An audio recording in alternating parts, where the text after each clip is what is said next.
નમસ્તે વિદ્યાર્થી મિત્રો, કેમ છો બધા? મજામાં ને? બધા મજામાં જ હશો ખરું ને?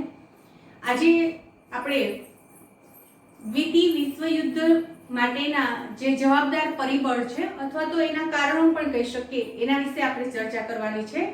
પરંતુ એ પહેલા આપણે ગયા લેક્ચરમાં વાત કરી હતી ફાસીવાદ, નાઝીવાદ, લશ્કરવાદ, બરાબર, અને વૈશ્વિક મહામંદી.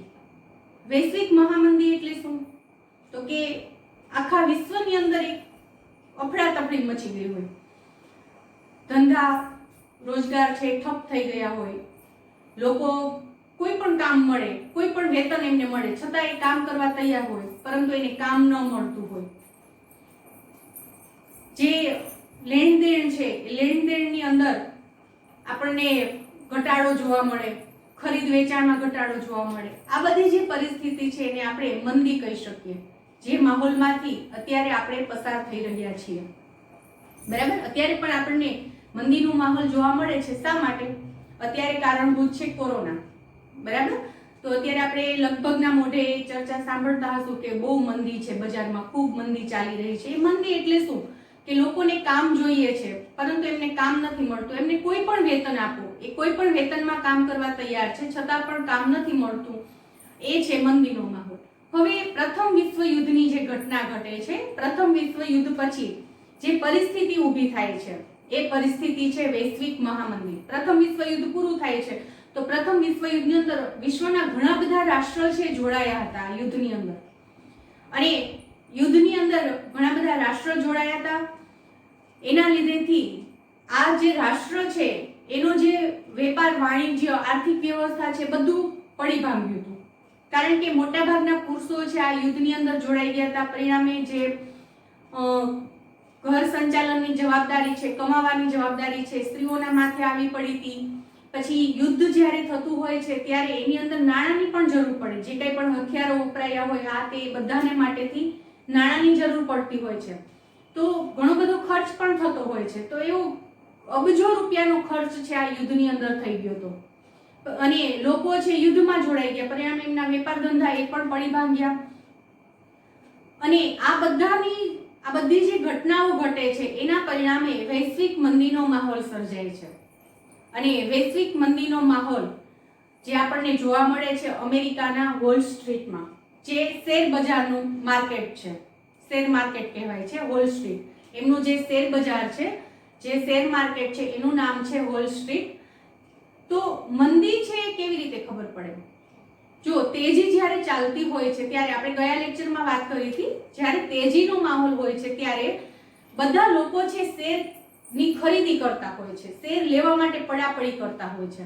જ્યારે મંદીના માહોલમાં લોકો પાસે જે શેર છે એ વેચવા માટે નીકળી પડે છે. તો અમેરિકાનું જે વોલ સ્ટ્રીટ શેર માર્કેટ છે એની અંદર પણ આ જ જોવા મળ્યું. લોકો છે શેર છે વેચવા માંડ્યા અને બજારમાં અફડાતફડી છે જોવા મળી.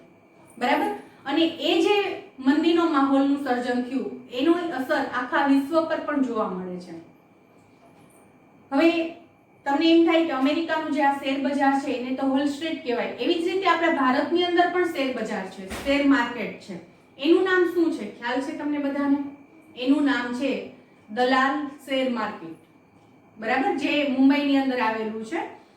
દલાલ માર્કેટ તરીકે ઓળખવામાં આવે છે શેર બજારને. હવે આપણે વાત કરી રહ્યા છીએ દ્વિતીય વિશ્વયુદ્ધ માટેના જવાબદાર પરિબળો અને અથવા તો એને એમ પણ કહી શકાય કે એમના કારણો.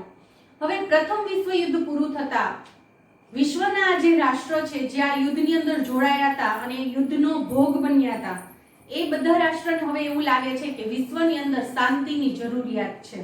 કારણ કે અબજો રૂપિયા ખર્ચ કરી નાખ્યા, ઘણા લોકો મૃત્યુ પામ્યા, લાખો લોકો મૃત્યુ પામ્યા.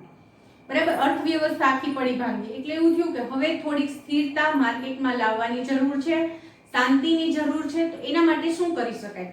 તો એના માટે એ સમયે અમેરિકાના પ્રમુખ વુડરો વિલ્સન એક 14 મુદ્દાનો લેખિત રૂપ રજૂ કરે છે. એમણે એક તૈયાર કરેલા મુદ્દા, જેમ કે આપણને કઈ પ્રશ્ન હોય તો આપણે એને ટપકાઈ જતા હોય, લખતા જતા હોય કે આ પ્રશ્ન છે, આને આવી રીતે કરી શકાય, આનું આમ કરી શકાય. બરાબર, ટૂંકમાં એક નોંધ કહી શકાય. એવી 14 મુદ્દાની નોંધ છે તૈયાર કરે છે અને પેરિસની ખાતે પેરિસ ખાતે એક પરિષદ બોલાવવામાં આવે છે અને એ પરિષદની અંદર આ જે 14 મુદ્દાનો જે લેખ છે એ રજૂ કરવામાં આવે છે કે વિશ્વ શાંતિ માટે આપણે આ પગલાં લઈ શકીએ, વિશ્વ શાંતિ માટે આવું કરી શકાય. અને આ જે સમિતિ મળે છે, આ જે પરિષદ મળે છે એ વર્સેલ્સ ખાતે મળી હોવાથી આ પરિષદને વર્સેલ્સની સંધિ તરીકે ઓળખવામાં આવે છે. હવે અહીંયા પ્રથમ વિશ્વયુદ્ધ પૂરું થાય છે કેવી રીતે? તો કે જર્મની છે બિનશરતી સંધિ સ્વીકારે છે, બિનશરતી શરણાગતિ સ્વીકારે છે કે કોઈ પણ જાતની શરત એના પર મૂકવાની નહીં અને પોતે શરણાગતિ સ્વીકારે છે એવી રીતે. પરંતુ અહીંયા જે પેરિસ ખાતે વર્સેલ્સ ખાતે જે પરિષદ આખી મળે છે, ઘણા બધા રાષ્ટ્ર એકત્રિત થાય છે, એની અંદર પ્રથમ વિશ્વયુદ્ધ માટે જર્મનને જવાબદાર ઠેરવવામાં આવે છે. પ્રથમ વિશ્વયુદ્ધ થયું છે એની પાછળ જર્મન છે જવાબદાર છે અને આ યુદ્ધના દંડ પેટે એને એમનું જે ચલણ છે પાઉન્ડ, એ પાઉન્ડ 6.5 અબજ પાઉન્ડ છે એમને યુદ્ધના દંડ પેટે ચૂકવવામાં ફરજ પાડવામાં આવે છે. જર્મન એના માટે તૈયાર નહોતું, જર્મનને આ સ્વીકાર્ય જ નહોતું, પરંતુ ના છૂટકે એમને આ સ્વીકારવું પડે છે. એ ઉપરાંત એમનો જે રૂહર પ્રાંત છે, એકદમ સમૃદ્ધ પ્રાંત, એ સમૃદ્ધ પ્રાંત પડાવી લેવામાં આવે છે અને એમનો જે એકદમ સમૃદ્ધ પ્રાંત, એવો ખનિજ જ્યાંથી ખૂબ વિપુલ પ્રમાણમાં ખનિજ મળતી એવો જે પ્રાંત છે એ 15 વર્ષ માટે ફ્રાન્સને આપી દેવામાં આવે છે. એમાંથી 15 વર્ષ માટે ફ્રાન્સ છે એમાંથી ખનિજ સંપત્તિ જે કાંઈ મળે એ પોતે ઉપયોગ કરી શકે. પછી રૂહાન નદી જે છે એ નદી આંતરરાષ્ટ્રીય જળમાર્ગ માટે ખુલ્લી મૂકવામાં આવે છે. બરાબર, આ એમના માટે અન્યાયી સંધિ હતી. બરાબર, પોતાની ઈચ્છા ન હોવા છતાં પણ આ જે મુદ્દા એમની સામે મૂકવામાં આવે એ મુદ્દા એમને સ્વીકારવા પડે છે. હવે એ એક કારણ ગણાય છે દ્વિતીય વિશ્વયુદ્ધ માટે. એના માટેથી આપણે જોઈ શકીએ ઘણા બધા આપણે અહીંયા મુદ્દા લખેલા છે: ઉગ્ર રાષ્ટ્રવાદ, જૂથબંધી, લશ્કરવાદ, રાષ્ટ્રસંઘની નિષ્ફળતા, વર્સેલ્સની અન્યાયી સંધિ. આ સિવાયના પણ હજી 2 મુદ્દા છે. તો આવી બધી જે ઘટનાઓ ઘટે છે એને દ્વિતીય વિશ્વયુદ્ધનું કારણ છે ગણવામાં આવે છે. એમાં પહેલો આપણે મુદ્દો જોઈએ ઉગ્ર રાષ્ટ્રવાદ. પહેલા તો આપણને એ ખબર હોવી જોઈએ કે રાષ્ટ્રવાદ એટલે શું. રાષ્ટ્રવાદ એટલે કોઈ પણ વ્યક્તિને પોતાના રાષ્ટ્ર પ્રત્યેની જે ભાવના છે, પોતાના રાષ્ટ્રનો વિકાસ કરવાની જે ભાવના છે, એને આપણે રાષ્ટ્રવાદ કહીએ છીએ. પોતાના રાષ્ટ્ર પ્રત્યે સમર્પિત હોય એને આપણે રાષ્ટ્રવાદ કહી શકીએ. બરાબર, આપણી સાદી ને સરળ ભાષામાં. પરંતુ ઉગ્ર રાષ્ટ્રવાદ એટલે શું? તો ઉગ્ર રાષ્ટ્રવાદ એટલે કોઈ પણ ભોગે અન્ય રાષ્ટ્રને નુકસાન પહોંચાડીને પણ પોતાના રાષ્ટ્રનો વિકાસ કરવો, એ જે ઉગ્ર ભાવના છે એને કહેવાય ઉગ્ર રાષ્ટ્રવાદ. રાષ્ટ્રવાદની અંદર ફક્ત એટલું જ હોય છે કે પોતાના દેશ માટે સમર્પિત હોય છે, પોતાના દેશ પ્રત્યે એમને લાગણી હોય છે, દેશ માટે એમને માન સન્માન હોય છે. બરાબર, તો એ રાષ્ટ્રવાદ છે. એ સ્વાભાવિક છે કે દરેક વ્યક્તિને પોતાના રાષ્ટ્ર પ્રત્યે આ લાગણી હોવી જોઈએ. પરંતુ ઉગ્ર રાષ્ટ્રવાદ એટલે અન્ય રાષ્ટ્રના ભોગે પોતાના રાષ્ટ્રનો વિકાસ કરવો, એ જે ભાવના છે એ ઉગ્ર રાષ્ટ્રવાદ છે. તો અહીંયા જર્મનીની અંદર પણ આ ઉગ્ર રાષ્ટ્રવાદની ભાવના છે જોવા મળે છે. શા માટે? તો એના માટે વર્સેલ્સની જે અન્યાયી સંધિ છે એ જવાબદાર છે. હિટલર નામની જે વ્યક્તિ છે, આપણે નાઝીવાદની અંદર વાત કરી હતી કે એડોલ્ફ હિટલર જે પ્રથમ વિશ્વયુદ્ધ વખતે એક સૈનિક હતો અને પછી પ્રથમ વિશ્વયુદ્ધ પૂરું થતા એક પોતે જર્મનને ન્યાય અપાવવા માટે એક શાસક વ્યક્તિ બને છે. કોઈ પણ ભોગે એ જર્મનનો જે માનભંગ થયો છે એ ફરી પાછું માન સન્માન મેળવવા માટે, જર્મનને આગળ વધારવા માટે પોતે નેતાગીરી સ્વીકારે છે, એડોલ્ફ હિટલર. બરાબર, તો આ હિટલર છે એ શું કરે છે? હિટલર છે જર્મનના લોકોને એકત્રિત કરે છે બધાને અને પોતાના રાષ્ટ્રને જે અન્યાય થયો છે એ અન્યાયનો બદલો લેવા માટે પ્રજાને તૈયાર કરે છે. અને એના માટે હિટલર છે ઓસ્ટ્રિયા અને ચેકોસ્લોવેકિયા એના પર આક્રમણ કરી અને એને કબજે કરે છે. ત્યાર પછી એ જ પરિસ્થિતિ ઇટાલીમાં પણ જોવા મળે છે. ઇટાલીને પણ અન્યાય થયો હતો. તો હવે પ્રશ્ન એ છે, ઇટાલી છે એ તો પ્રથમ વિશ્વયુદ્ધની અંદર મિત્ર રાષ્ટ્રના પક્ષે હતું, તો પછી ઇટાલી છે દ્વિતીય વિશ્વયુદ્ધ માટે શા માટે તૈયારી કરે છે? તો એનું કારણ છે કે પ્રથમ વિશ્વયુદ્ધની અંદર જે મિત્ર રાષ્ટ્રના પક્ષે જોડાયા હતા એ બધા રાષ્ટ્ર છે એ આજે પ્રથમ વિશ્વયુદ્ધની અંદર શરણાગતિ સ્વીકારનારા જે રાષ્ટ્ર છે એના પર અમુક દંડ મૂકે છે કે અમુક એના પ્રાંત છે પડાવી લે છે, આ તે બધું વગેરે વગેરે. તો ઇટાલી છે ઇટાલીને એમાંથી કોઈ પણ પ્રદેશનો લાભ નથી મળતો. ઇટાલી છે પ્રથમ વિશ્વયુદ્ધની અંદર જોડાયું મિત્ર રાષ્ટ્રના પક્ષે, તો એને પણ કરોડ અબજો રૂપિયાનું નુકસાન થયું હતું. એમના ઘણા બધા લાખોની સંખ્યામાં સૈનિકો છે માર્યા ગયા હતા. એટલે કે આર્થિક રીતે ઇટાલીને ઘણી નુકસાની થઈ હોવા છતાં પણ એની નુકસાનીના ભરપાઈ પેટે એમને કોઈ પણ જાતનો લાભ છે આપવામાં નથી આવતા વર્સેલ્સની સંધિમાં. એટલે ઇટાલીનો પણ સમાન ભંગ થયો હતો અને પરિણામે ઇટાલીની અંદર બેનિટો મુસોલિની નામની જે વ્યક્તિ છે ફાસિસ્ટ પક્ષની સ્થાપના કરે છે. એનો પણ એક જ હેતુ હતો, પોતાના રાષ્ટ્રને જે અન્યાય થયો છે, પોતાની પ્રજાને જે અન્યાય થયો છે, પ્રજાને ન્યાય અપાવવો છે, પોતાના રાષ્ટ્રને ન્યાય અપાવવો છે. અને એટલા માટેથી એ દ્વિતીય વિશ્વયુદ્ધ તરફ આગળ વધે છે અથવા તો દ્વિતીય વિશ્વયુદ્ધની તૈયારી કરે છે એમ પણ કહી શકાય. એટલે કે ઇટાલીમાં મુસોલિની, એવી જ રીતે એશિયામાં જાપાન છે શા માટે દ્વિતીય વિશ્વયુદ્ધની તૈયારીમાં લાગી જાય છે? કારણ કે જાપાનને પણ અન્યાય થયો હતો. જાપાનને ઇંગ્લેન્ડ અને અમેરિકાની સરખામણીમાં નૌકાદળ છે 35% ઓછું રાખવાનું. માની લો કે જસ્ટ મેં તમને ગયા લેક્ચરમાં એક્ઝામ્પલ આપ્યું હતું કે ઇંગ્લેન્ડ અને અમેરિકા એ 100 સૈનિક રાખતા હોય તો જાપાન છે 35 રાખી શકે, બરાબર, 35% જ રાખવાનું એમને સૈન્ય. તો આ પણ એમના માટે અન્યાય હતો. બીજું કે જાપાનને એવું હતું કે એમને ચીનના અમુક જે પ્રાંત છે, સમૃદ્ધ પ્રાંત છે એમને મળશે, પરંતુ એમાંનો ચીનનો એક પણ સમૃદ્ધ પ્રાંત જાપાનને નથી મળતો. ત્યાર પછી કે રાષ્ટ્રસંઘની અંદર જાપાનને કાયમી સભ્યપદ જોઈતું હતું, એ કાયમી સભ્યપદ એમને મળતું નથી. આ બધા કારણો છે જાપાનને એવું લાગે છે કે એમને પોતાની સાથે અન્યાય થયો છે. પરિણામે જાપાન છે લશ્કરવાદ તરફ આગળ વધે છે. લશ્કરવાદ એટલે લશ્કરી તાકાત વધારવી, સાદી ને સરળ ભાષામાં કહીએ તો એ પોતાની લશ્કરી તાકાત વધારવામાં લાગી જાય છે, બરાબર. પછી આ થયું ઉગ્ર રાષ્ટ્રવાદની ભાવના. પછી બીજો ટોપિક આવે છે એમાં જૂથબંધી. દ્વિતીય વિશ્વયુદ્ધ માટે જવાબદાર પરિબળ છે જૂથબંધી છે. જૂથબંધી એટલે શું? એક રાષ્ટ્રની બીજા રાષ્ટ્ર સાથે સંધિ કરવી, એ રાષ્ટ્ર મળીને કોઈ ત્રીજા રાષ્ટ્ર સાથે સંધિ કરે, એવી રીતે વિભાગીકરણ થાય, જૂથમાં વેચાઈ જવું. તો જૂથમાં વેચાવાની જરૂરિયાત શા માટે ઊભી થાય? પોતાની તાકાત વધારવા માટે, બરાબર. અને આ પ્રશ્ન ક્યારે આવે કે મારે મારી તાકાત વધારવી છે, મારે મારું જૂથ બનાવવું છે? કારણ કે જ્યારે વ્યક્તિના મનમાં ભય હોય છે, કોઈ શંકા કુશંકા હોય છે, અસલામતીની ભાવના હોય છે, ત્યારે આ પરિસ્થિતિ ઘટે છે. અને પ્રથમ વિશ્વયુદ્ધ પછી રાષ્ટ્રસંઘની નિમણૂક તો થઈ, રાષ્ટ્રસંઘની રચના તો થઈ, પરંતુ પ્રશ્ન એ આવે છે કે રાષ્ટ્રસંઘ થયું તો ખરા, પરંતુ આ બધા રાષ્ટ્રોની અંદર રાષ્ટ્રસંઘમાં જોડાયેલા રાષ્ટ્રમાં ક્યાંક ને ક્યાંક ભય, શંકા, કુશંકા, અસલામતીની ભાવના આજે પણ જોવા મળતી હતી. પરિણામે આ બધા છે જૂથબંધી તરફ આગળ વધ્યા. એક રાષ્ટ્રએ બીજા રાષ્ટ્ર સાથે, બીજાએ ત્રીજા સાથે, એવી રીતે જૂથબંધી શરૂ કરી. જેમ કે આપણે જોઈ શકીએ છીએ પ્રથમ વિશ્વયુદ્ધ પછી ભય, શંકા અને અવિશ્વાસનું વાતાવરણ જૂથબંધી માટે જવાબદાર છે. તો કોને ભય હતો? ફ્રાન્સને જર્મનીનો ભય સતત સતાવતો હતો. શું કામ? ફ્રાન્સ શું કામ જર્મનીથી ડરતું હતું? કારણ કે જર્મનીનો જે સમૃદ્ધ ખનિજ પ્રાંત હતો, જ્યાંથી ખનિજ વિપુલ પ્રમાણમાં મળતું હતું, એવો પ્રાંત 15 વર્ષ માટે ફ્રાન્સને સોંપી દેવામાં આવ્યો હતો. એની જે ઉપજ મળે, એમાંથી જે ઇન્કમ થાય, એ 15 વર્ષ સુધી ફ્રાન્સને લેવાની હતી. એટલે ફ્રાન્સને સતત જર્મનીથી ભય લાગતો હતો. પછી બેલ્જિયમ, પોલેન્ડ, રૂમાનિયા, ચેકોસ્લોવેકિયા એ બધાની સાથે પરિણામે ફ્રાન્સ મૈત્રી કરે છે. મૈત્રી કરે છે એ શું કામ? કારણ કે જો આ યુદ્ધની પરિસ્થિતિ ઊભી થાય તો આ બધા રાષ્ટ્રો છે એમને સાથ સહયોગ આપે, સહકાર આપે, એના માટેથી. પછી ઇંગ્લેન્ડ અને ફ્રાન્સનું લોકશાહીવાળું જૂથ, એની રચના થાય છે. બીજું એક જૂથ રચાય છે જેમાં ઇંગ્લેન્ડ અને ફ્રાન્સ એ લોકશાહી જૂથની રચના કરે છે. પછી જર્મનીની રશિયા સાથે બિન આક્રમક સંધિ.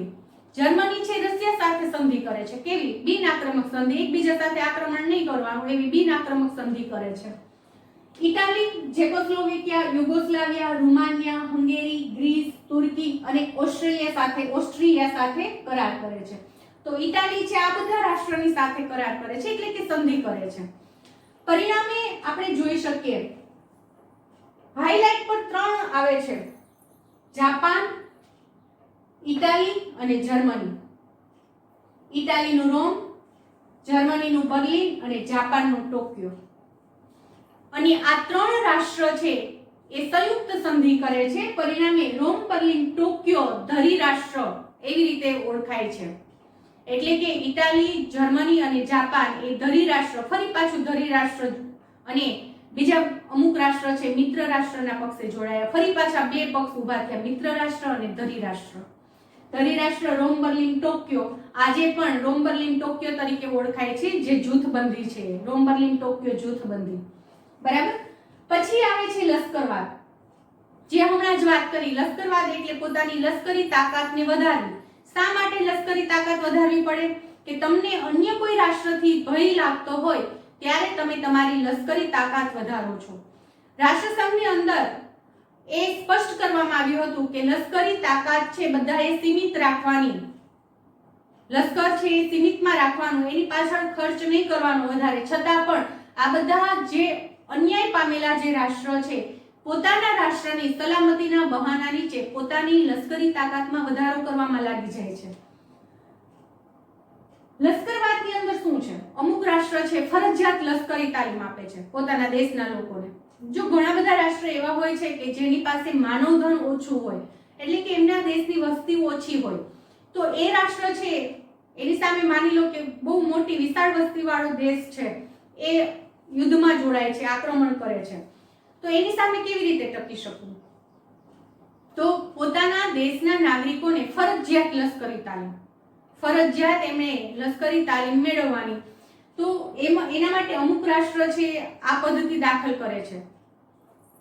એની અંદર જાપાન પણ હતું કે ફરજિયાત લશ્કરી તાલીમ દરેકે લેવાની છે, એટલે જ્યારે પણ આવી યુદ્ધની પરિસ્થિતિ ઊભી થાય ત્યારે દેશના તમામ નાગરિક છે યુદ્ધની અંદર જોડાઈ શકે. પછી નૌકાદળ, હવાઈદળ અને ભૂમિદળમાં વધારો કરવો. અમુક રાષ્ટ્રોએ પોતાનું નૌકાદળ, હવાઈદળ, ભૂમિદળમાં વધારો છે શરૂ કરી દીધો. આ દળ એટલે સૈનિકો, બરાબર. એની અંદર વધારો કર્યો કે જે હવાઈદળ એટલે કે આપણા જે હવાઈ જહાજો જેને આપણે કહીએ છીએ, એરોપ્લેન, વિમાન, આ બધા જે સાધનો છે એની અંદર જે સૈન્ય તરીકે જોડાતા હોય એ. પછી નૌકાદળ એટલે કે આપણો જે સમુદ્ર છે, દરેક રાષ્ટ્રને લગભગ સમુદ્ર પ્રાપ્ત થયો હોય છે અમુક રાષ્ટ્રને બાદ કરતા. તો એમાં પણ સીમા છે નક્કી કરેલી હોય છે કે આટલાથી આટલી સીમા છે આ રાષ્ટ્રોને મળી છે, આટલી આ દરિયાઈ સીમાએ આટલી આ રાષ્ટ્રને મળી છે. તો ત્યાં પહેરેદાર હોય છે, ત્યાં પણ રક્ષણ કરવામાં આવતું હોય છે. કારણ કે ઘણી વખત એવું બનતું હોય કે આ જળમાર્ગેથી પણ આક્રમણ છે થતું હોય, તો ત્યાં પણ આવા નાવિકો છે જે લશ્કરમાં જોડાય, તાલીમ લીધેલા જે સૈનિકો છે રાખવામાં આવતા હોય છે. નૌકાદળ, ભૂમિદળ, જેની અંદર તો તમને ખ્યાલ જ છે કે ભૂમિદળની અંદર જે સૈનિકો મિલિટરી આ તે વગેરે કામ કરતા હોય છે. તો નૌકાદળ, હવાઈદળ અને ભૂમિદળમાં વધારો કરવામાં આવે છે. પછી શસ્ત્રીકરણ. લશ્કરી સ્પર્ધામાં ઇંગ્લેન્ડ અને ફ્રાન્સ એની તુલનામાં જાપાનની લશ્કરી તાકાત વધારી. ઇંગ્લેન્ડ અને ફ્રાન્સની તુલનામાં ઇંગ્લેન્ડ અને ફ્રાન્સ પાસે જેટલું લશ્કરી તાકાત હતી એના કરતાં જાપાન પોતાની લશ્કરી તાકાતમાં વધારો કરે છે અને શસ્ત્રીકરણ તરફ આગળ વધે છે, એટલે કે શસ્ત્રો પણ વધારે છે. તો આ થયું લશ્કરવાદ. પછી જોઈએ રાષ્ટ્રસંઘની નિષ્ફળતા. હવે પ્રથમ વિશ્વયુદ્ધના અંતે વિશ્વની અંદર શાંતિ સ્થાપી શકાય એ હેતુથી રાષ્ટ્રસંઘની સ્થાપના કરવામાં આવી હતી, પણ એ રાષ્ટ્રસંઘ નિષ્ફળ જાય છે. શા માટે? તો પહેલું કારણ તો એ છે કે રાષ્ટ્રસંઘની પાસે સૈન્ય નહોતું, બરાબર, લશ્કર નહોતું.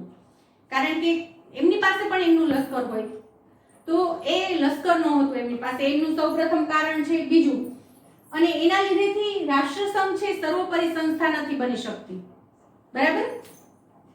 રશિયા, જર્મની એ રાષ્ટ્રસંઘમાંથી નીકળી જાય છે. જર્મની છે રાષ્ટ્રવાદની ઉગ્ર રાષ્ટ્રવાદની ભાવનામાં જોડાઈ જાય છે, સામ્રાજ્યવાદની નીતિ તરફ આગળ વધે છે, એટલે એ રાષ્ટ્રસંઘમાંથી નીકળી જાય છે. એવી જ રીતે જર્મની છે એ રશિયાની સાથે બિન આક્રમક સંધિ કરે છે, એટલે રશિયા પણ નીકળી જાય છે રાષ્ટ્રસંઘમાંથી. ઇટાલીએ એબેસિનિયાની આઝાદી ઝૂંટવી લીધી, એટલે કે ઇટાલી છે આ એબેસિનિયા નામનો જે રાષ્ટ્ર છે એમના પર ચડાઈ કરીને પોતાને કબજે કરી લે છે. જાપાન છે એ મંચુરિયા પર આક્રમણ કરીને મંચુરિયા કબજે કરી લે છે. જર્મનીનું જેકોસ્લોવેકિયા પર આક્રમણ, જર્મની છે જેકોસ્લોવેકિયા પર આક્રમણ કર્યું અને એમનો પ્રાંત છે પોતાના હસ્તક લઈ લે છે. તો આ રીતે છે રાષ્ટ્રસંઘ છે આ જે સામ્રાજ્યવાદની નીતિ છે રોકી શકતું નથી. જે આ રાષ્ટ્ર છે રાષ્ટ્રને રાષ્ટ્રનો જે વિસ્તાર કરવાની જે ભાવના છે એ રોકી શકતું નથી. એટલે એક રાષ્ટ્ર બીજા રાષ્ટ્ર પર આવી રીતે ચડાઈ કરતું જાય છે. પોતપોતાના નજીકના જે પ્રદેશો હોય, પોતાના રાષ્ટ્રથી નબળા રાષ્ટ્ર હોય એના પર યુદ્ધ કરી ચડાઈ કરીને પોતાના પક્ષમાં કરી લે છે. તો એ છે રાષ્ટ્રસંઘની નિષ્ફળતા. પછી વર્સેલ્સની અન્યાયી સંધિ, એ તો તમને ખબર જ છે. વર્સેલ્સની અન્યાયી સંધિ, જર્મનને અન્યાય થયો હતો, ઇટાલીને અન્યાય થયો હતો, જાપાનને અન્યાય થયો હતો. કારણ કે જર્મન છે બિનશરતી શરણાગતિ સ્વીકારે છે, છતાં પણ એમને યુદ્ધના પ્રથમ વિશ્વ યુદ્ધ માટે જવાબદાર ઠેરવવામાં આવે છે. 6.5 અબજ પાઉન્ડનો યુદ્ધદંડ ભરવો પડે છે. રોહાઇન નદી જે આંતરરાષ્ટ્રીય જળમાર્ગ માટે ખુલ્લી મૂકવી પડે છે. એમનો સમૃદ્ધ પ્રાંત છે સમૃદ્ધ પ્રાંત પડાવી લેવામાં આવે છે. એમનો ખનિજ, જ્યાંથી ખનિજ સંપત્તિ વિપુલ પ્રમાણમાં મળે છે, એ પ્રાંત 15 વર્ષ માટે ફ્રાન્સને આપી દેવામાં આવે છે. ઇટાલી છે એ પ્રથમ વિશ્વ યુદ્ધની અંદર મિત્ર રાષ્ટ્ર પક્ષે હતું, એટલે કે ઇટાલીને પણ એમાં ફાયદો થવો જોઈએ. ઇટાલીને કોઈ પણ ફાયદો નથી થતો અને એમના પ્રથમ વિશ્વ યુદ્ધની અંદર ઇટાલી જોઈન્ટ થયું એટલે એમને પણ લગભગ 12 અબજ જેટલો ખર્ચ થયો હતો પ્રથમ વિશ્વ યુદ્ધની અંદર. એમના લાખો સૈનિકો મૃત્યુ પામ્યા હતા. એટલે એમને પણ આર્થિક નુકસાની છે વેઠવી પડી હતી. એમનું માનવ ધન છે એ પણ ગુમાવવું પડ્યું હતું એમણે, કારણ કે લશ્કરની અંદર જે સૈનિક જોડાય છે એમનું એ સંપત્તિ કહેવાય છે, તો એ માનવ ધન છે એમનું, એ પણ ગુમાવવું પડ્યું હતું. છતાં પણ એના પ્રમાણમાં એમને કોઈ લાભ આપવામાં ન આવ્યો. જાપાનને રાષ્ટ્રસંઘની અંદર કાયમી સભ્યપદ જોઈતું હતું. ચીનનો અમુક પ્રાંત એમને મળશે એવી એમને અપેક્ષા હતી, એ પણ નથી મળતો. બરાબર. તો આ ઘણા બધા કારણો છે ભેગા થાય છે અને એ વર્સેલ્સની અન્યાયી સંધિ તરીકે ઓળખાય છે અને એના લીધેથી આ ઉગ્ર રાષ્ટ્રવાદની ભાવના છે જોર પકડે છે. બરાબર. હવે ત્યાર પછીનો ટોપિક જોઈએ. ત્યાર પછી છે એડોલ્ફ હિટલરની સામ્રાજ્યવાદી મહત્વાકાંક્ષા. એ પણ પ્રથમ વિશ્વ યુદ્ધ માટે મહત્વનું પરિબળ અથવા તો કારણ ગણાય છે. 12 માર્ચ 1938 જર્મન સેના સાથે ઓસ્ટ્રિયામાં હિટલર છે પ્રવેશ કરે છે અને ઓસ્ટ્રિયા પર કબજો મેળવે છે. ત્યાર પછી મ્યુનિચ સંમેલન થાય છે. એ મ્યુનિચ સંમેલન પછી 1 ઓક્ટોબર 1938 એટલે કે 1 ઓક્ટોબર 1938 ના રોજ જેકોસ્લોવેકિયા પર કબજો કરે છે.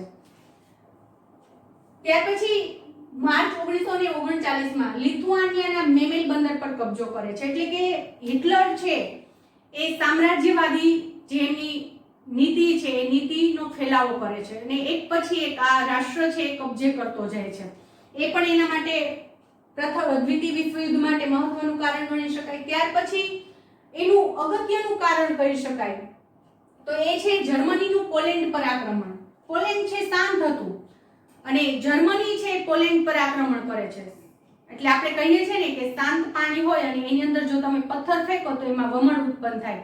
પોલેન્ડ શાંત હતું અને જર્મન છે એને સળી કરવા જાય છે, એટલે કે એના પર આક્રમણ કરે છે અને એ આક્રમણ 1 સપ્ટેમ્બર 1939ની રોજ વહેલી સવારે પોલેન્ડ પર આક્રમણ થાય છે અને એની સાથે જ દ્વિતીય વિશ્વ યુદ્ધના મંડાણ થાય છે. દ્વિતીય વિશ્વ યુદ્ધની ચિનગારી ફાટી નીકળે છે. એ સમયે બ્રિટન અને ફ્રાન્સ છે એ જર્મનીને કહે છે કે આ યુદ્ધ છે તમે બંધ કરી દો, પણ જર્મની એમની અવગણના કરે છે. પરિણામે બ્રિટન અને ફ્રાન્સ એ પણ દ્વિતીય વિશ્વ યુદ્ધની અંદર ઝંપલાવે છે અને એ સાથે જ દ્વિતીય વિશ્વ યુદ્ધના મંડાણ થાય છે અને દ્વિતીય વિશ્વ યુદ્ધની શરૂઆત થાય છે. પછી ધીમે ધીમે જે રાષ્ટ્ર આની અંદર ભાગ નથી લેતા હોતા એ રાષ્ટ્રની ઉપર પણ આક્રમણ ચડાઈ બધું કરવામાં આવે છે. એટલે ધીમે ધીમે ઘણા બધા રાષ્ટ્ર છે ફરી પાછા દ્વિતીય વિશ્વ યુદ્ધની અંદર જોડાય છે. પરિણામે ફરી પાછા બે પક્ષ ઊભા થાય છે, મિત્ર રાષ્ટ્ર અને ધરી રાષ્ટ્ર. બરાબર. તો આ રીતે દ્વિતીય વિશ્વ યુદ્ધ એ પ્રથમ વિશ્વ યુદ્ધના અંતે જ એક ડામેલી ચિનગારી હતી એમ કહી શકાય. પ્રથમ વિશ્વ યુદ્ધ પૂરું થયું ત્યારે લોકોના મનમાં જે એમનો જે રોષ હતો એ રોષ છે એ લોકોએ દબાવી રાખ્યો હતો અને પોલેન્ડ પર આક્રમણની સાથે જ આ રોષ છે ફાટી નીકળે છે અને વિશ્વની અંદર દ્વિતીય વિશ્વ યુદ્ધ શરૂ થાય છે. અહીંયા આપણે આ ટોપિક છે એ પૂરો કરીએ છીએ. નેક્સ્ટ લેક્ચરમાં નવા ટોપિક સાથે ફરી મળીશું. નમસ્તે વિદ્યાર્થી મિત્રો, કેમ છો? બધા મજામાં ને? હવે આપણે જે ત્રીજો પાઠ જોઈ રહ્યા છીએ, નૂતન વિશ્વ તરફ પ્રયાણ, જેની અંદર આપણે નાજીવાદ, ફાશીવાદ, લશ્કરવાદ એમના વિશે આપણે વાત કરી હતી. તો આ જે નાજીવાદ, ફાશીવાદ, લશ્કરવાદ એટલે કોઈ વાદ નથી, પરંતુ એ શું છે? એક વિચારધારા છે, એક પક્ષ છે. બરાબર? તો નાજી પક્ષ, ફાસિસ્ટ પક્ષ, બરાબર, એક પક્ષ છે અને એમાં એમનું જે નેતૃત્વ કરે છે એમની વિચારધારા છે. એમની વિચારધારા શું છે એમના રાષ્ટ્ર પ્રત્યેની, એ આપણને એની અંદર જોવા મળે છે. અને શા માટે આ પક્ષની સ્થાપના થઈ એ પણ આપણે જોયું ગયા લેક્ચરની અંદર. નાજી પક્ષની સ્થાપના એક કરનાર કોણ હતું, ફાસી પક્ષની સ્થાપના કરનાર કોણ હતું, અથવા તો આપણે જે ફાસિસ્ટ પક્ષ કહીએ છીએ એની સ્થાપના કરનાર કોણ હતું, લશ્કરવાદ છે કયા રાષ્ટ્રની અંદર થાય છે એની પણ આપણે વાત કરી હતી. આજે હવે આપણે જોવાનું છે દ્વિતીય વિશ્વ યુદ્ધના પરિબળો, અથવા તો એમ પણ પૂછાય કે દ્વિતીય વિશ્વ યુદ્ધ થવાના કારણો ક્યાં છે. બરાબર? તો પ્રથમ વિશ્વ યુદ્ધ થયું ક્યારે? ઈસવીસન 1914 થી ઈસવીસન 1919 નો જે સમયગાળો છે એ પ્રથમ વિશ્વ યુદ્ધનો સમયગાળો છે. એ સમય દરમિયાન પ્રથમ વિશ્વ યુદ્ધ ચાલ્યું હતું. જો યુદ્ધ છે જ્યારે કોઈ બે રાષ્ટ્રની વચ્ચે થાય છે ત્યારે રાષ્ટ્રીય યુદ્ધ છે, કારણ કે એની અંદર બે જ રાષ્ટ્ર જોઈન્ટ થયા હોય. પરંતુ જ્યારે વિશ્વના ઘણા બધા રાષ્ટ્ર છે આ યુદ્ધની અંદર જ્યારે જોડાય છે ત્યારે વિશ્વ યુદ્ધ કહેવાય છે. તો અહીંયા પણ બે પક્ષ થયા હતા વિશ્વ યુદ્ધની અંદર. એક ધરી પક્ષ હતું અને એક મિત્ર રાષ્ટ્રનો પક્ષ હતું. બરાબર? તો બંને જૂથમાં, આ પક્ષ મતલબ કે બે જૂથની અંદર ઘણા બધા રાષ્ટ્રો છે વેચાઈ ગયા હતા અને એ પોતાની જે મહત્વાકાંક્ષા છે પૂર્ણ કરવા માટે આ યુદ્ધ છે કરતા હતા. બરાબર? જ્યારે કોઈ પણ યુદ્ધ થાય છે ત્યારે એની અંદર જવાબદાર એક જ પાસું હોય છે કે જે તે રાષ્ટ્રની પોતાની મહત્વાકાંક્ષા એટલે કે પોતાની ઈચ્છા પૂરી કરવા માટે યુદ્ધ છે થતું હોય. એ પછી વ્યક્તિની ઈચ્છા હોય કે રાષ્ટ્રની ઈચ્છા હોય. બે વ્યક્તિ વચ્ચે જ્યારે લડાઈ થાય છે ત્યારે પણ એમ જ હોય છે, પોતાની ઈચ્છા પૂરી કરવા માટે લડાઈ થતી હોય. તો અહીંયા જ્યારે રાષ્ટ્રની વચ્ચે યુદ્ધ થાય છે ત્યાં પણ એ જ હોય છે કે જે તે રાષ્ટ્રની પોતાની ઈચ્છા એમને પૂરી કરવી હોય. બરાબર? અથવા તો કોઈ એક રાષ્ટ્ર છે અન્ય રાષ્ટ્રને અન્યાય કરે છે ત્યારે યુદ્ધની પરિસ્થિતિ છે એનું નિર્માણ થતું હોય છે, સર્જન થતું હોય છે. તો પ્રથમ વિશ્વ યુદ્ધ તો પૂરું થઈ ગયું, પરંતુ પછી જે પરિણામો આવ્યા અને એના લીધેથી દ્વિતીય વિશ્વ યુદ્ધના મંડાણ થયા. પ્રથમ વિશ્વ યુદ્ધ પૂરું થયું ત્યાં સુધીમાં તો કેટલા બધા રાષ્ટ્રો એનો ભોગ બની ચૂક્યા હતા અને ઘણી બધી આપણને એની આડઅસર જોવા મળી હતી, જેમ કે બેકારી, ભૂખમરો, આર્થિક રીતે પાયમાલ થઈ ગયા હતા. આવા ઘણા બધા પાસા છે સામે આવ્યા હતા. અને પ્રથમ વિશ્વ યુદ્ધનો અંત ક્યારે થાય છે? તો કે જર્મની છે એ બિનશરતી સંધિનો સ્વીકાર કરે છે અને એની સાથે જ પ્રથમ વિશ્વ યુદ્ધનો અંત થાય છે. બરાબર? પ્રથમ વિશ્વ યુદ્ધ ત્યાં સમાપ્ત થઈ જાય છે. એટલે એમને જે સંધિ સ્વીકારવાનો અથવા તો શરણાગતિ જે સ્વીકારવાની હતી એ કેવી હતી? બિનશરતી, કોઈ પણ જાતની એના માથે શરત મૂકવાની નહીં. પછી પ્રથમ વિશ્વ યુદ્ધ પૂરું થયું એટલે વિશ્વના રાષ્ટ્રોને એવું લાગે છે કે વિશ્વની અંદર શાંતિની જરૂરિયાત છે અને એના માટેથી અમેરિકાના જે પ્રમુખ એ સમય હતા વિડ્રો વિલ્સન, એ 14 મુદ્દાનો એક ખરીતો અથવા તો 14 મુદ્દાની લેખ સાથે પેરિસની અંદર 10 જાન્યુઆરી 1920 ના રોજ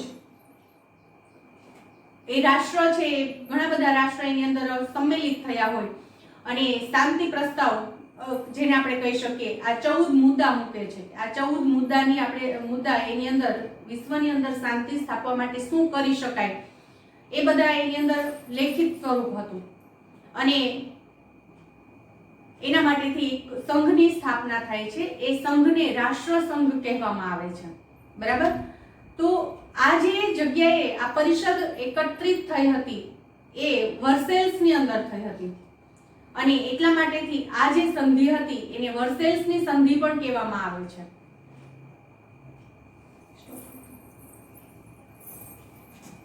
દિલ ટચ કરવું પડશે.